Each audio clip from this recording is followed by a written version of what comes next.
make sure that you live it, because if they've got a secret plan B that they're using, then it'll be exposed and it'll completely destroy their credibility. I have to say, I remember being absolutely delighted when I heard that Chris Martin from Coldplay drives a great big diesel-type gas-guzzling 4x4. Somehow that made me just... I don't like Coldplay much anyhow. We have a question from Nadio. Jennifer Brown Wilkinson Maintenance. I work in the construction sector, which is notorious for producing waste, and I know it's something the government are trying to crack down on. Now, personally, within my company, I'm a vegetarian, I love to recycle, I'm very passionate about, you know, the environment and that kind of thing, but it's not something that feeds to the rest of the company. I think it could make a big difference in the future with our marketing if we promote ourselves, but how can I, you know, what are your tips for sort of passing that on to my boss, for trying to get the enthusiasm there, for trying to, I guess that goes for any industry, for trying to promote those sort of values? And this is more of an internal marketing issue than an external marketing issue, but then it sort of feeds through. Exactly. That. I'm with you. Yes, you may. I've got a response for you there. This is an interesting question for us. I mean, we're just normal guys that nobody else here isn't normal, but we haven't spent 20 years or longer in this field.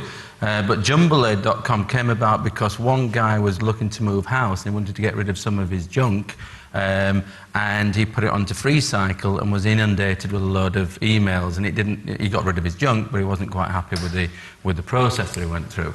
And another guy was a web designer and graphic designer, had a look at FreeCycle, thought, crikey, it only goes halfway. It gets rid of things, it stops things from going to landfill, but it doesn't necessarily do anything for charities, for good causes. So Jumbleade tries to plug that gap, and if you put something onto Jumbleade and ask for a pledge in lieu of a donation to a charity of your choice, then that money goes directly through to charity, through Charities Trust. They take off some handling fees, about 4%.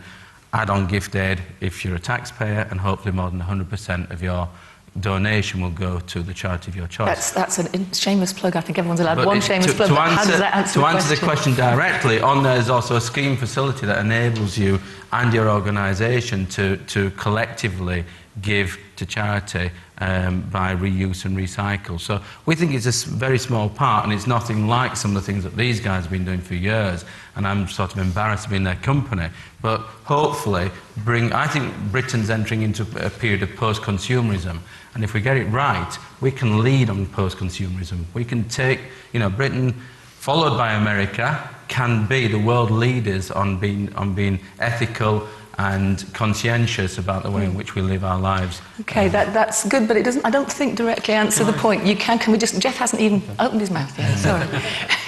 Everyone get away with it. It's very relevant, because when we go out trying to promote sustainable transport, often the public is ahead of the decision makers. So internal marketing has been a key part of our work. When I went to the National Centre for Social Marketing to talk to them, I was talking to someone there who was not promoting, but trying to prevent chlamydia.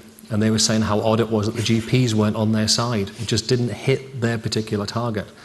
And one of the things we've had to do is find out what the internal motivators are. When we wanted to work with schools, for example, we wanted to do a bike to work thing at schools. They said, no, we're too busy doing foreign languages this week. And we said, that's fine. We'll do a bike to work day. We'll teach the kids Danish and Swedish, because they're two exemplar countries. So by finding out what their motivators are and working with them.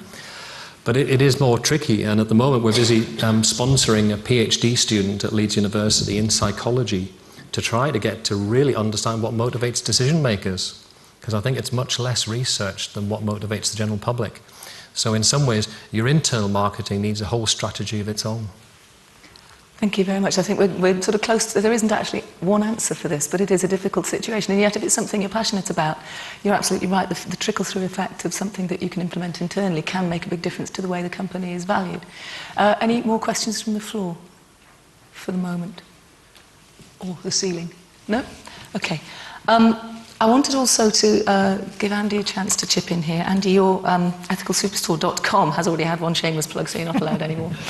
But tell me a little bit about usage. Who's using it, and what are they getting out of it? What sort of feedback are you getting? Because I get the impression that there is an exponential increase in the understanding and appreciation of ethical issues for consumers as a whole, which I guess is the question I asked about recycling plastic bags as a very quick attempt to try and take the temperature of this audience on that front.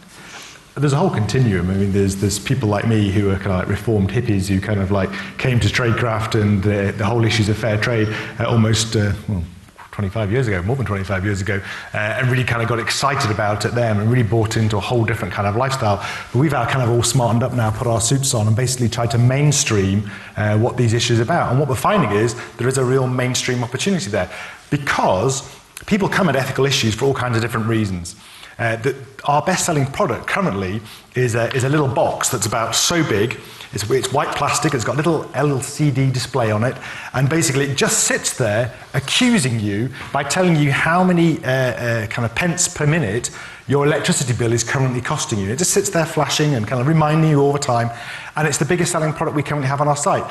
I don't think anybody's buying it particularly because it's ethical. People are buying it to basically convince their kids to turn things off and to actually kind of like, save themselves some money. But the benefit, of course, is by turning off the electric, by turning down the heating and those kind of things, it's actually saving the planet too. So there's a fantastic product that actually kind of backs up both issues. And so across that continuum, we'll find those deep greenies who will do anything, right the way through to those people who really don't give a much of a monkeys about global issues. But if you can find a way of saving them some money and saving CO2, but they're not really keen on that, then you'll actually have got quite a benefit. So we see that everybody has got the opportunity currently to make those first tentative steps into being more ethical or to really indulging much deeper in their ethical lifestyle.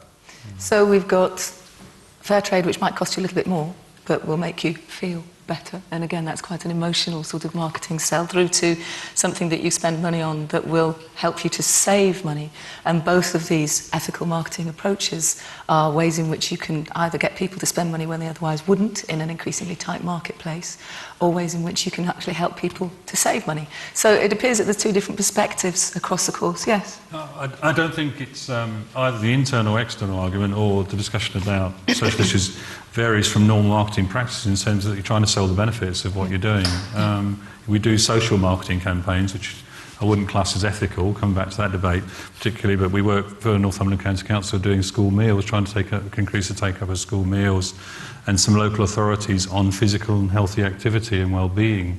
And those are about changing people's behaviours in what society sees as a positive way, and quite challenging. And the only way you can do that is not necessarily to sell them it's good for them, it's to sell what the benefits are in the same way as you would in any other product area, I think. We've got 5 minutes left. Unless there are any burning issues from the floor, I'd like Geoff to give us a quick run through of your slides. I think it was 3 minutes, was it you said? It'll be less than 3. Promise? And I will do it only hear because the mention of social marketing there does raise that issue. I think it's extremely important. And there are a couple of things that maybe people can take away to lunch. What sort of product are you selling if you're trying to promote a reduction in car use? If the product is give up a car, that's a terrible product to sell. If it's add 5 minutes walking into your day, that's not bad. Partners, you really need partners. You need people to stand in the rain and blow up balloons for you. That is critically important. And then to understand the subject, most people know that cars are responsible for pollution and congestion. But how about the whole way we live our lives? We've got children now who are so car dependent. Instead of mixing with the whole range of society we've always have done for 8,000 years, they only meet the person that drives them to school and the person that teaches them at school. They never meet a guy with a dog on the string or anything like that. People don't want to live in that society, but they tell us we have obligations to travel. We have no opportunity to change. A plumber in the Dales doesn't really have much choice about how he gets around. So we really need to understand where people are coming from. Another thing that's not been mentioned is this idea of testing. When we took what we thought were quite good ads and tested them with the public, they bombed, most of them.